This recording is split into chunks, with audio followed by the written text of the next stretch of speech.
Welcome back to another new template design walkthrough. The name of this design is Clean Sweep. So this started out as really just making a option for putting in like a paper sweep background, but digitally for composite work. Something you could change colors on and match up. But the more I worked on it, I thought it'd be pretty cool to do something I've seen done. It's definitely not a new concept, but I wanted to put my spin on it, which was adding some lines kind of moving towards the foreground with some perspective and things. But the template's loaded up here. Let's take a look at the layer options, and we'll put a subject in and take a look at some of the options going on in here. All right, so starting at the top is our color grading layers. So that's what's going to add a little bit of extra dimension and pop to the images. There's 3 layers in the color grade. There's some flattening going on at the top just to help bring some contrast down, but if you want it more contrasty, you could certainly lower that opacity or turn that one off. Same on the color grades. You can always tweak opacities and visibilities on those as well. Below that's our facial highlight boost. The top one is for darker skin tones. We can see it's labeled everything in here. The one below that's for lighter skin tones, so we'll work with those with our subject on. Below that is our text group.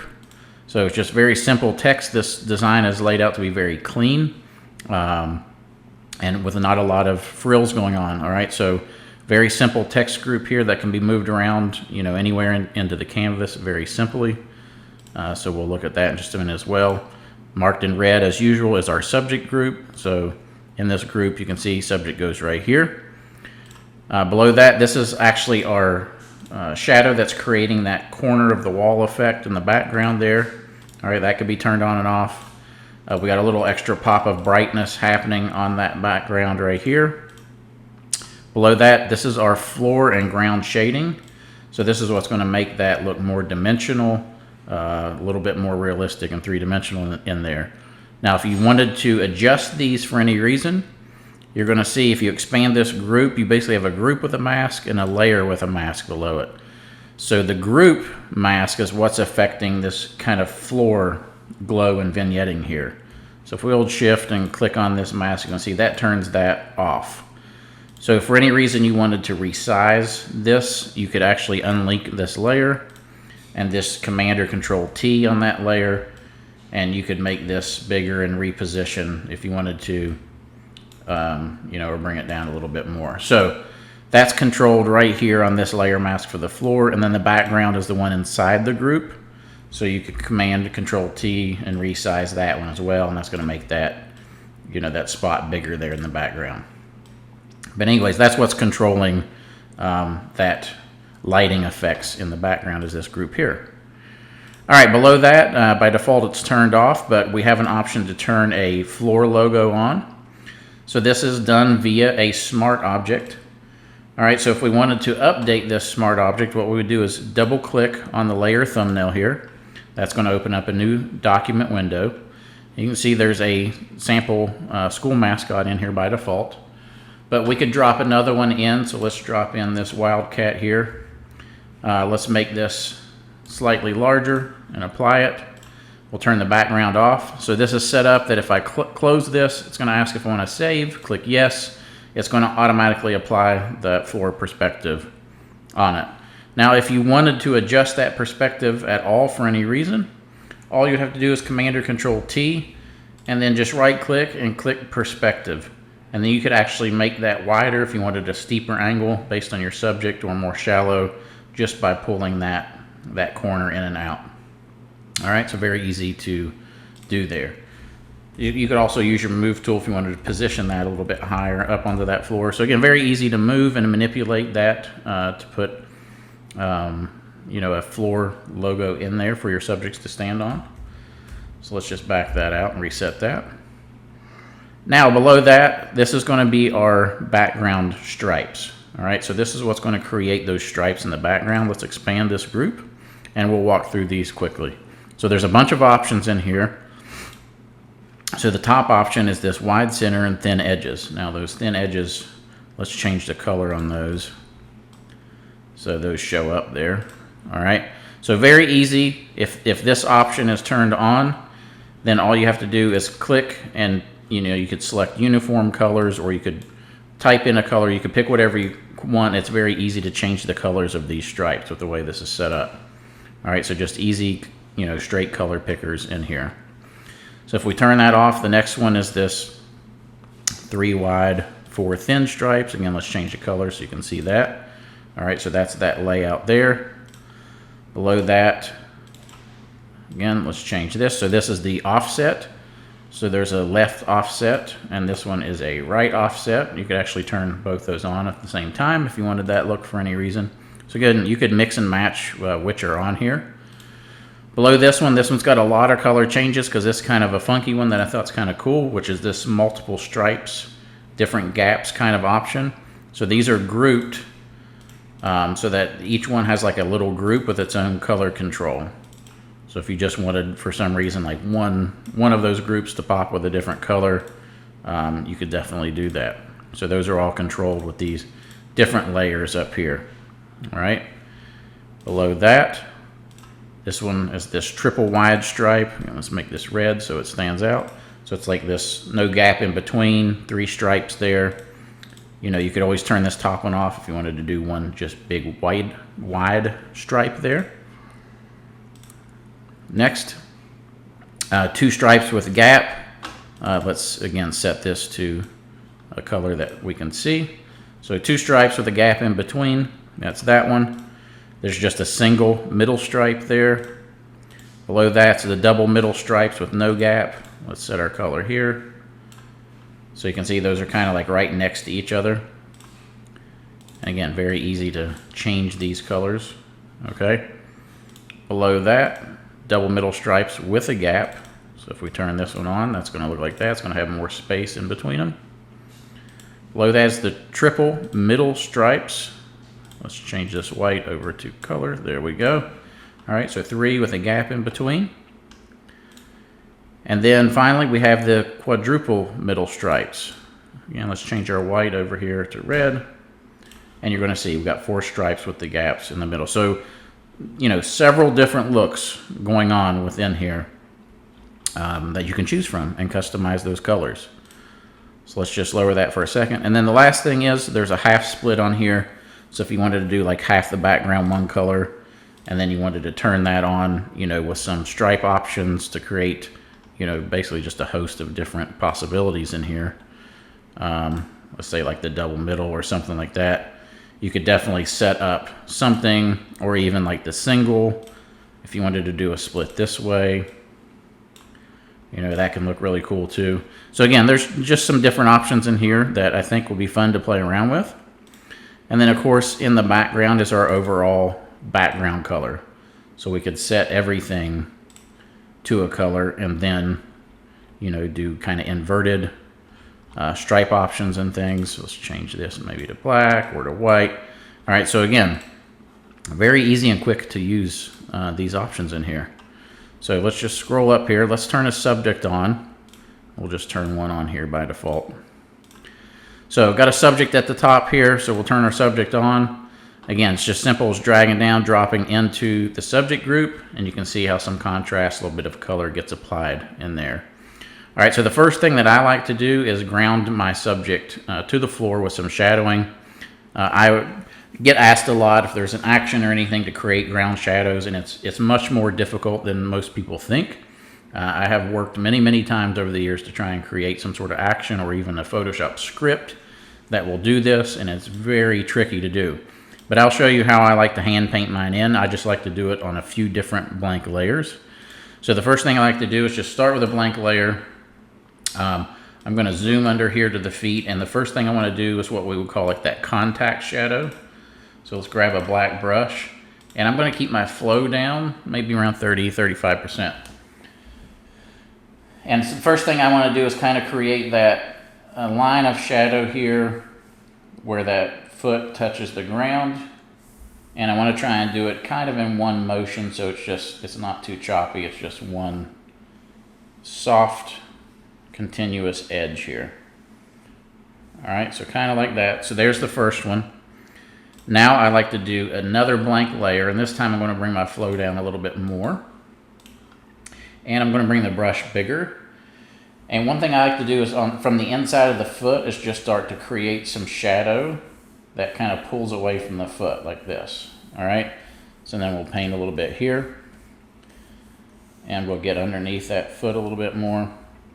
Now, one thing that I'd like to do as I start painting is come up here when I get a little bit painted in and go to filter and down to blur and put some motion blur on this.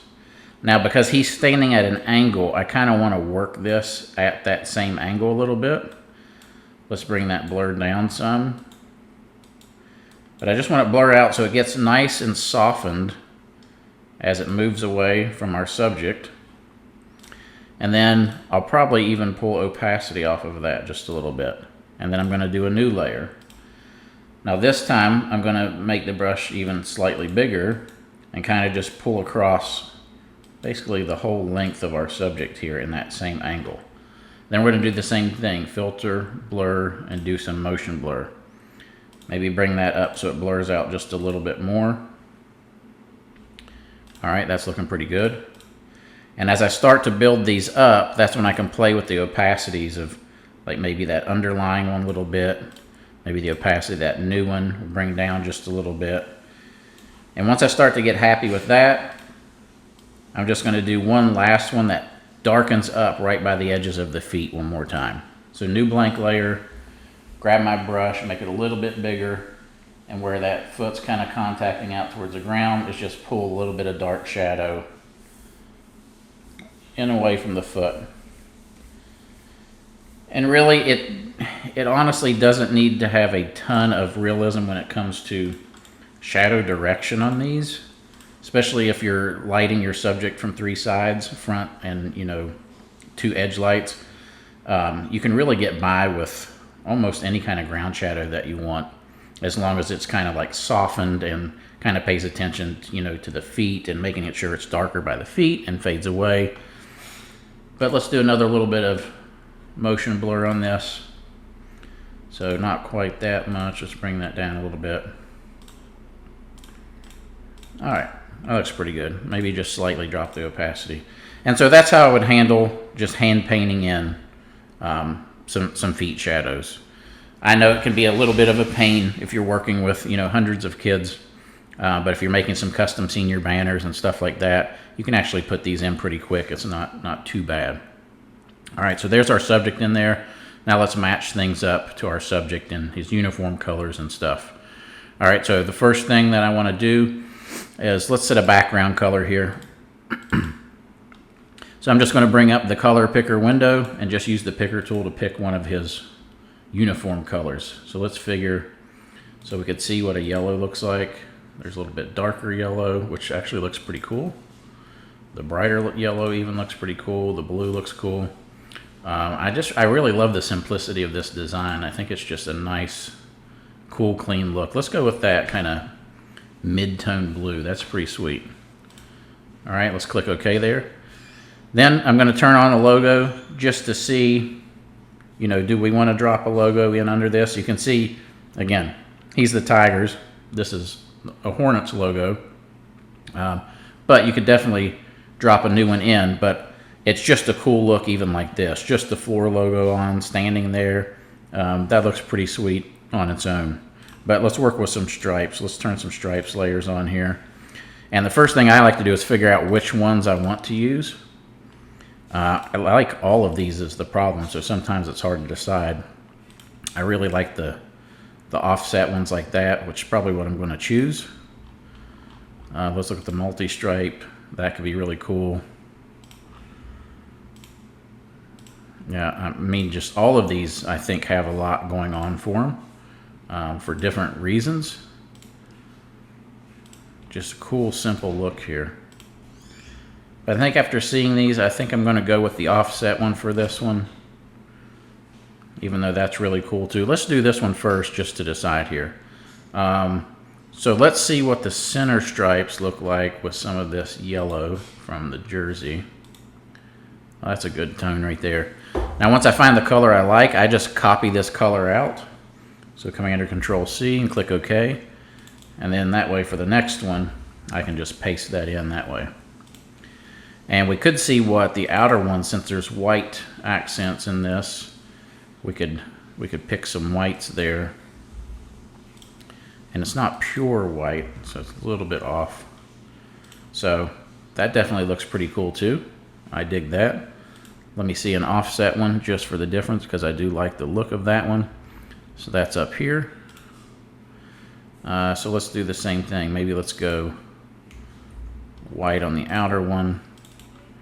And let's just pick one of those yellows again there. Yeah, that looks pretty sweet. I think I'm going to leave that one.